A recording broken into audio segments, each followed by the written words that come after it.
میں جو پھنس جاتا ہے اور اپنے آپ کو کچھ نہ کچھ نقصان پہنچا لیتا ہے۔ تو لہٰذا ایک مومن کو چاہیے کہ وہ اللہ پر توکل کرے، اللہ پر بھروسہ کرے کہ اگر مصیبت کا دینے والا اللہ تعالیٰ ہے تو مصیبت کو ٹالنے والا ہٹانے والا بھی اللہ تعالیٰ ہے۔ یہ بات جو ہے ہم دیکھتے ہیں کہ نبی اکرم صلی اللہ علیہ وسلم کی زندگی میں، دیگر انبیاءوں کی زندگی جن کا تذکرہ قرآن نے کیا، ان کی زندگی میں اللہ پر توکل کی مثالیں دیکھتے ہیں۔ اسی طرح ہم صحابہ کی زندگی سے توکل کی مثالیں دیکھتے ہیں، اور اس کے بعد کے ادوار کے ہم لوگوں سے دیکھتے ہیں مسلمانوں نے اللہ پر ویسا بھروسہ کیا جیسے اللہ تعالیٰ پر بھروسہ اور توکل کرنے کا حق تھا۔ تو ہم دیکھتے ہیں بہت مصیبت اور پریشانیوں میں بھی اللہ رب العزت نے ان کی مدد کی، اور جو مصیبتیں اور پریشانیاں لاکھ ٹالنے کے بعد بھی ٹلنے والی نہیں تھی، ان پریشانیوں میں وہ بہت مطمئن نظر آئے، پریشان نہیں۔ مطلب کوشش تو کرنا چاہیے انسان کو، لیکن کچھ ایسی چیزیں، ایسے مراحل زندگی میں ہوتے ہیں جو لاکھ ٹالے وہ مسئلے حل نہیں ہوتے ہیں، اور اگر اللہ پر توکل انسان کا مومن کا نہ رہا تو ہوتا یہ ہے کہ ان پریشانیوں میں وہ پھنس جاتا ہے، اور کہیں نہ کہیں وہ پریشانیاں اس کو بہت زیادہ جو ہے نقصان دے دیتی ہے اندر کی۔ تو آج میں چند باتیں اسی بھروسے کے تعلق سے، توکل کے تعلق سے رکھوں گا۔ آئیے توکل کہتے کسے ہیں، مختصر اس کا تعارف، اس کا ڈیفینیشن آپ کے سامنے رکھتا ہوں۔ توکل کا معنی یہ ہوتا ہے کہ انسان جو اپنی کوششوں کے نتائج اور واقعات کے فیصلے کو اللہ کے سپرد کر دے۔ انسان جو ہے اپنے کوششوں کے نتائج، جو بھی وہ سٹرگل کرے گا، جو بھی وہ کوشش کریں گا، اس کا جو رزلٹ آئے گا، اور واقعات کے فیصلے، مطلب زندگی میں جو ڈے ٹو ڈے لائف میں جو چیزیں ہو رہی، جو واقعات ہو رہے، ان کے فیصلے اللہ کے سپرد چھوڑ دے کہ بھائی یہ اللہ نے کرنا تھا، یہ اللہ نے کیا، میں اس سے مطمئن ہوں۔ یہ ہے توکل علی اللہ۔ سمجھ رہے ہیں آپ بات کو، کہ زندگی کے معاملے میں جتنی کوششیں ہماری، جتنی کوششیں، تعلیم میں ہم کوشش کر رہے ہیں، پڑھائی میں، تجارت میں ہم کوشش کر رہے ہیں، حلال روزی کے لیے ہم کوشش کر رہے ہیں، یہ سب کوشش لاکھ کرنے کے بعد بھی الٹیمیٹ رزلٹ کس کے ہاتھ میں؟ اللہ کے ہاتھ میں۔ اور جتنے واقعات میری آپ کی زندگی میں ہوتے ہیں، کسی کا بیمار ہو جانا، کسی کو ہارٹ اٹیک آ جانا، کسی کی کوئی مسئلہ پریشانی آنا، کسی کے لیے تنگ دستی آ جانا، کسی کے لیے کوئی مصیبت، کسی کے لیے کوئی ایکسیڈنٹ، کچھ بھی جو واقعات زندگی میں ہوتے ہیں، یہ تمام اللہ کی طرف سے ہے۔ اللہ تعالیٰ جانتا ہے، اللہ تعالیٰ کے علم میں ہے، اور اللہ کے تعالیٰ کی طرف سے ہے۔ تو تمام کوششوں کے ریزلٹس، نتائج، اسی طرح جو ہے اس کے بعد جو ہے تمام واقعات جو ہوتے ہیں وہ اللہ کی طرف سے، اور انسان جو ہے مومن اپنے آپ کو اس کے سپرد کر دے کہ بس یہ اللہ تعالیٰ نے کرنا تھا، یہ اللہ تعالیٰ نے ہمارے ساتھ کیا۔ اس کو کہتے ہیں توکل علی اللہ، اللہ پر بھروسہ، کہ جو کچھ ہونا ہے، لاکھ کوششوں کے بعد بھی نتیجہ اللہ کے ہاتھ میں ہے، واقعات جو کچھ ہوئے، جیسے ہوئے، یہ اللہ کی طرف سے تھے، اور ہمیں اس معاملے میں اطمینان کے ساتھ ان فیصلوں کو اللہ کے قبول کرنا چاہیے۔ جب مومن کا توکل مضبوط ہوتا ہے، بھروسہ مضبوط ہوتا ہے اللہ پر، تو پھر چاہے زندگی کے جو حالات آئے، جو کوششیں وہ کرتا ہے، نتیجے کے لیے وہ مطمئن ہوتا ہے کہ اللہ کی طرف سے تھا، اور اس کے ساتھ ساتھ جو ہے جو بھی واقعات زندگی میں گھٹتے ہیں وہ اللہ کی طرف سے۔ جب توکل ہوتا ہے تو انسان مصیبتوں اور پریشانیوں میں جو ہے فکروں سے اور اپنے آپ میں کسی نقصان سے بچا لیتا ہے۔ آج دیکھیے توکل علی اللہ کی اتنی کمی نظر آتی ہے، اور خود مسلمانوں میں یہ باتیں دیکھی جا رہی ہے کہ کوششوں کو یا محنتوں کو جو وہ کوششیں کرتے ہیں، اس کے نتیجوں کو وہ اپنے اوپر منسوب کرتے ہیں، اللہ کی طرف نہیں کرتے ہیں کہ بھائی میں نے اتنی کوشش کی، مجھے اچھی جاب کیوں نہیں ملی آج تک۔ اللہ پر بھروسہ نہیں ہوتا ہے کہ اللہ دینے والا۔ کوششوں کو یہ سمجھتے ہیں کہ کوششیں ہماری طاقت میں ہیں، اور اس کا رزلٹ جو آنا چاہیے ہماری صلاحیتوں کے مطابق آنا چاہیے۔ دنیا کی بڑی بڑی قومیں اور اقوام عالم میں بہت سارے لوگ اسی وجہ سے جو اللہ کے عذاب کے شکار ہوئے کہ انہوں نے جو کچھ دنیا میں کیا، کوشش سمجھا کہ ہماری کوشش کا نتیجہ جو کچھ اللہ نے دیا۔ مومن کوشش بھی کرتا ہے تو توکل کرتا ہے، نتیجہ اللہ کی طرف سے تھا، اور مومن کے ساتھ کوئی گھٹنا بھی واقعات ہو جاتی ہے تو اللہ پر بھروسہ کرتا ہے اور کہتا ہے یہ اللہ کی طرف سے تھا، جو کچھ ہوا اس کا یہ عقیدہ اور ماننا ہے وہ اللہ کی طرف سے ہونا تھا، جو کچھ ہوا ہے وہ یہ مانتا اور ایمان رکھتا ہے کہ یہ ٹلنے والی چیز نہیں تھی، اللہ نے یہ لانا ہی ہے، اور ساتھ میں ایمان رکھتا ہے کہ اس مصیبت کو ہٹانے کی طاقت بھی صرف اور صرف اللہ رکھتا ہے۔ نعمت بھی ملتی ہے تو اللہ کی طرف سے ملتی ہے، مصیبت بھی آتی ہے تو اللہ کی طرف سے آتی ہے، اور وہ اس پہ کامل توکل رکھتا ہے۔ یاد رکھیے یہ بڑی اہم چیز ہے۔ ورنہ آج ہم کیا سمجھ رہے ہیں، میں نے کوشش کی، رزلٹ کیوں نہیں آیا، لہٰذا میرے کو جینے کا کوئی حق نہیں ہے۔ بہت سارے واقعات آپ نے دیکھے، لوگ توکل نہیں کرتے اللہ پر اور سمجھتے ہیں کوششوں کے نتائج ہماری کوششوں کے مطابق ہونا چاہیے۔ مومن یہ کہتا ہے کہ کوششوں کے نتائج اللہ کی طرف ہے، ہمارا کام کوشش کرنا ہے، ٹھیک ہے، ہمارا کام ہے کوشش کرنا، نتیجہ کس کے ہاتھ میں؟ اللہ کے ہاتھ میں۔ لیکن جب انسان یہ سمجھتا ہے کوشش کرنا میرا کام، نتیجہ بھی اس کوشش کے مطابق ہی آنا چاہیے جو میں نے کی، لہذا جب وہ نہیں پاتا تو پھر ایسے راستے اپنا لیتا ہے ایسے نقصان اپنے نفس کو پہنچا لیتا ہے، ایسے نقصان اپنے سماج کو پہنچا لیتا ہے، ایسے نقصان جو ہے ماحولیات کو پہنچا دیتا ہے، کسی کو انتہا نہیں۔ کئی لوگوں کو اللہ رحم کرے دیکھا گیا کہ کوشش کی تعلیم میں وہ چیز حاصل نہیں ہوئی، اپنی زندگی ختم کر لی، کہ تو انہوں نے کیا سمجھا یہ کوششوں کا نتیجہ وہی آنا چاہیے جیسی کوششیں ہوئی ہے۔ ایسا نہیں ہوتا، یاد رکھیے، لاکھ کوششوں کے بعد بھی وہی ہوتا ہے جو اللہ تعالیٰ جو ہے چاہتا ہے، اس لیے کہ اللہ تعالیٰ کل مکمل مالک ہے تمام چیزوں کا، یاد رکھیے۔ اور مومن کا یہ بھروسہ ہے کہ اگر کچھ نہیں ہوا اس میں بھی خیر تھا، اور کچھ ہوا اس میں بھی خیر تھا، اور اسی کو کہتے توکل اللہ، کہ جو کچھ ہوا میرا پورا پکا بھروسہ ہے میرے رب پر کہ اس نے جو چاہا بہتر میرے لیے وہ کیا۔ اس چیز کو سمجھنے کی بہت زیادہ آج کے جو ہے سماج میں جو ہم لوگوں کو ضرورت ہے۔ اسی طرح جو ہے یہ بات بھی جو ہے مومن توکل کے اندر شامل ہے کہ ہم چاہے جتنی ہی کوشش کر لیں یا حالات جتنے ہی ناموافق ہو، انسوٹیبل ہو، چاہے تو ہم نے بہت کوشش کی، یہ حالات بہت ہی مطلب انسوٹیبل تھے، ٹھیک ہے، دونوں ہی شکلوں میں نتیجہ جو آئے گا وہ اللہ کی طرف سے ہوں گے، یاد رکھیے۔ کبھی یہ ہو سکتا ہے کہ حالات پورے ایسے ہو کہ جو کارساز نہ ہو، ایسے حالات ہو کہ جو درست نہ ہو، اس میں بھی اللہ پر توکل انسان رکھیں گا، ہو سکتا ہے اللہ اس کو اچھے نتیجے دے۔ کئی جگہ ہو سکتا ہے کہ حالات پورے سازگار دکھ رہے ہو کہ تو پورے میرے بینیفٹ میں، میرے حق میں، اس کے بعد بھی نتیجہ نیگیٹو یا نتیجہ منفی آ سکتا ہے، یاد رکھیے۔ تو ہمارا یہ ایمان ہے کہ ہم جو ہے کچھ بھی کوشش کر لے، ہماری کوشش سے جو ہے رتی برابر بھی حالات، یاد رکھیے، کوششوں کی وجہ سے یا حالات کی وجہ سے، چاہے موافق ہو چاہے مخالف ہو، سوٹیبل ہو یا انسوٹیبل ہو، ذرہ برابر بھی جو ہے فرق نہیں پڑتا، اس کے اینڈ ریزلٹ پر اللہ جو چاہتا ہے نتیجہ، یاد رکھیے، وہی نکلتا ہے، یاد رکھیے، نتیجہ وہی نکلتا ہے جو اللہ چاہتا ہے، اور یہی توکل ہے، یاد رکھیے۔ اسی کو کہتے ہیں اللہ پر بھروسہ، اور ہمیں چاہیے ہر معاملے میں اللہ تعالیٰ پر ہم جو ہے مکمل بھروسہ کریں، اور جو بھی نتیجہ آئے اپنے دل کو مایوس نہ کرے، عام زبان میں کہیں گے اپنے دل کو چھوٹا نہ کرے، اس لیے کہ مومن جب اللہ پر توکل کرتا ہے تو آنے والے نتیجوں سے وہ گھبراتا یا پریشان نہیں ہوتا، یاد رکھیے۔ اب آئیے اللہ رب العزت دیکھیے توکل کے تعلق سے اپنے نبی کو فرماتا ہے اور کہتا ہے، سورہ آل عمران سورہ نمبر 3 آیت نمبر 159 میں 159 میں دیکھیے، اور کہتا ہے کہ پہلے تو کوئی مصیبت کی گھڑی یا کوئی جنگ ہو تو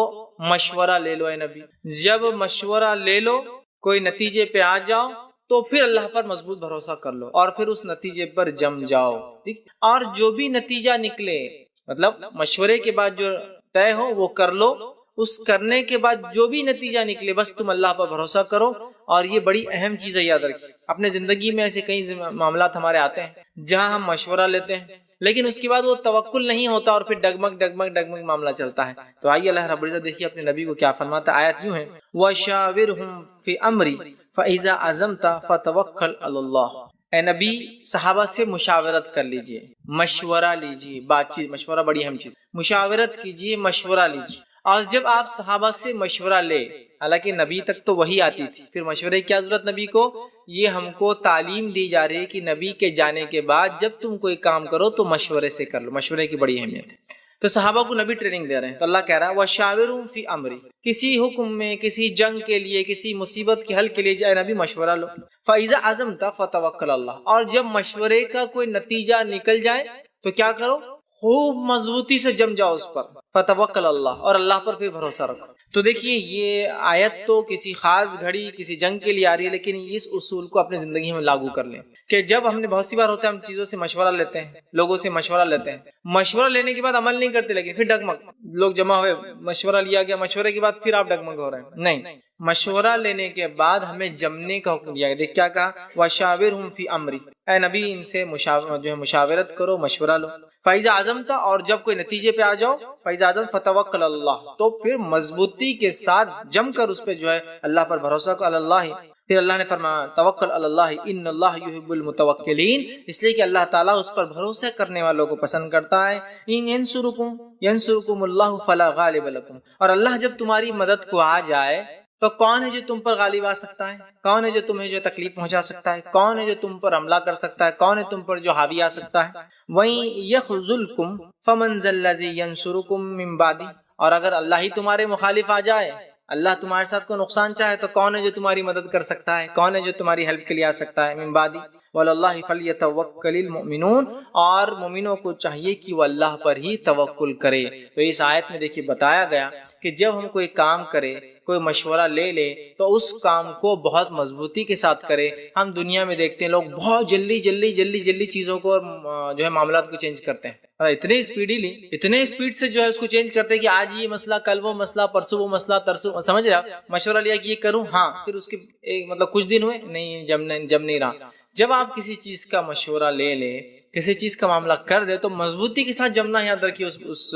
طے شدہ فیصلے پر۔ تو یہاں بھی اللہ رب العزت نے دیکھی کہا کہ جب آپ مشورہ لے لیں مضبوطی کے ساتھ اس معاملے پہ جو ہے جم جائے، عزم کے ساتھ جم جائے۔ اب دیکھیے جنگ کے ماحول میں جب ہم نے فیصلہ لے لیا، جنگ یا مصیبت کا دونوں کے لیے آیا تھا، جنگ کے معاملے میں فیصلہ لے لیا، اس میں بھی اللہ رب العزت نبی کو فرما رہا ہے کہ جنگ کی حالت میں بھی اگر تمہارے پاس جس سے تمہاری جنگ وہ امن کے لیے آئے تو امن دے دو، اور یہ مت گھبراؤ کہ تم سے ڈر کر جو ہے وہ آ گئے ہوں گے اس لیے اور بعد میں نقصان پہنچائیں گے، اس لیے کہ جب تم اللہ کے لیے یہ کرو گے اللہ تمہاری حفاظت کرنے والا ہے۔ تو یہاں دیکھیے اگر کافر صلح کے لیے جھک جائے تو اللہ کہہ رہا ہے تم اس صلح کو مان لو اور ڈرو مت کہ وہ تم پر دوبارہ پیٹ پیچھے حملہ کریں گے، اس لیے کہ جب صلح کرنے کا حکم اللہ نے دیا اور تم اس پر توکل بھروسہ رکھ کے کرو گے تو اس کافر سے، اس دشمن سے حفاظت کرنا بھی اے نبی اللہ کا ہی ذمہ ہے۔ تو تم اس معاملے میں ڈرو مت۔ اللہ رب العزت اپنے نبی کو دیکھیے سورہ انفال سورہ نمبر 8 آیت نمبر جو ہے 61 اور 62 میں فرماتا کہتا ہے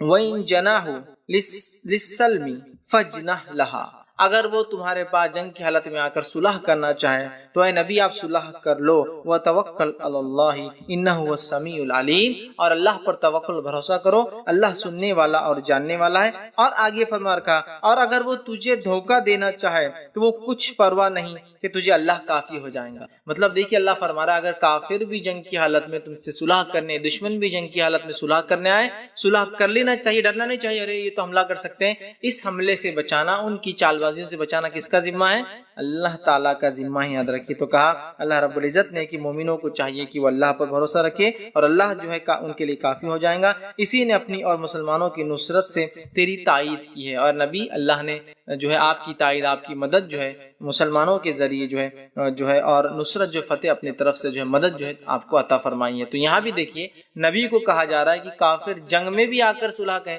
تو آپ صلح کو مان لیجیے، اس لیے کہ اللہ تعالیٰ آپ کی حفاظت کرنے والا ان کی چال بازیوں سے۔ اسی طرح ہم دیکھتے ہیں کہ اللہ رب العزت نے جو ہے صرف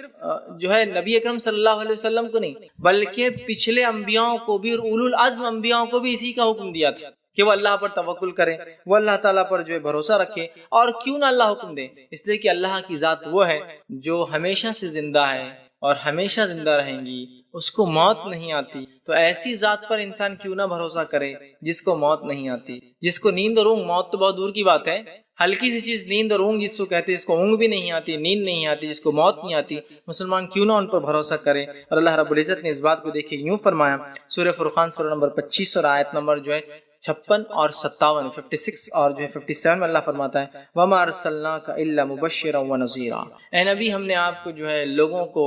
بشارت دینے والا اور خوشخبریاں دینے والا اور ڈرانے والا، گناہوں سے ڈرانے والا بنا کر جو ہے بھیجا ہے۔ قُلْ مَا أَسْأَلُكُمْ عَلَيْهِ مِنْ أَجْرٍ، اور اے نبی کہہ دیجئے میں تم سے کوئی بدلہ نہیں چاہتا ہوں ان تمام چیزوں کے بدلے میں، علیہ اجر الا من شاء ان يتخذ الى ربه سبیلا، اور تم میں سے جو چاہے اپنے رب کی راہ کو، حق کو مانے اور اس کے اوپر چلے، ربه سبیلا وتوکل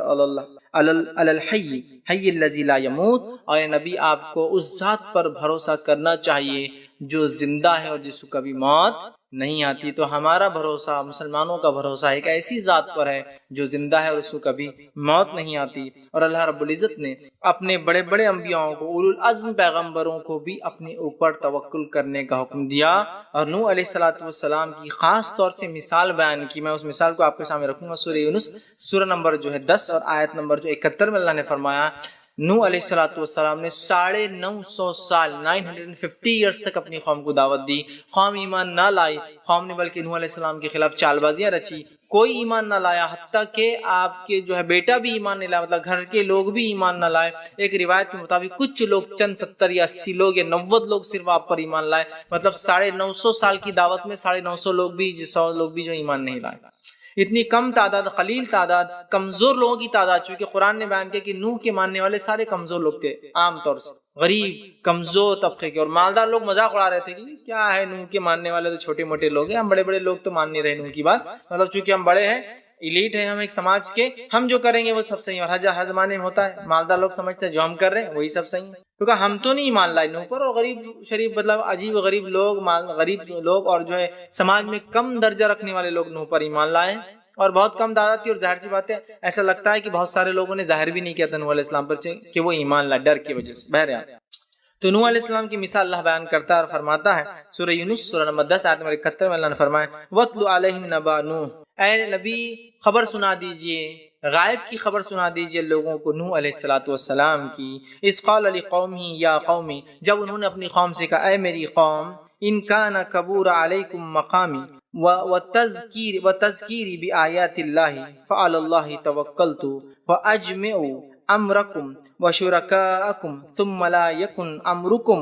علیکم غمۃ ثم اقضوا الی ولا تنظرون۔ نوح علیہ السلام نے فرمایا کہ اپنی قوم سے اور کہا یا قومی، اے میری قوم کے لوگوں، اگر میرا رہنا اور اللہ کی آیتوں کے ساتھ میرا نصیحت کرنا تم کو شاق گزرتا ہے، میرا تم میں رہنا اور جو میں تم کو اللہ کی آیتیں بار بار پڑھ کر سناتا ہوں تم کو ذرا برا لگتا ہے، گزرتا ہے، تو اللہ پر میں نے بھروسہ کر لیا ہے، تو میرا تو بھروسہ اللہ پہ ہے کہ اللہ میری حفاظت کرنے والا ہے، اللہ تم سے مجھے بچانے والا ہے، اللہ مجھ سے کام لے، میرا بھروسہ تو اللہ پر ہے، تو تم اپنی تدبیر کو اور اپنے شریکوں کو خوب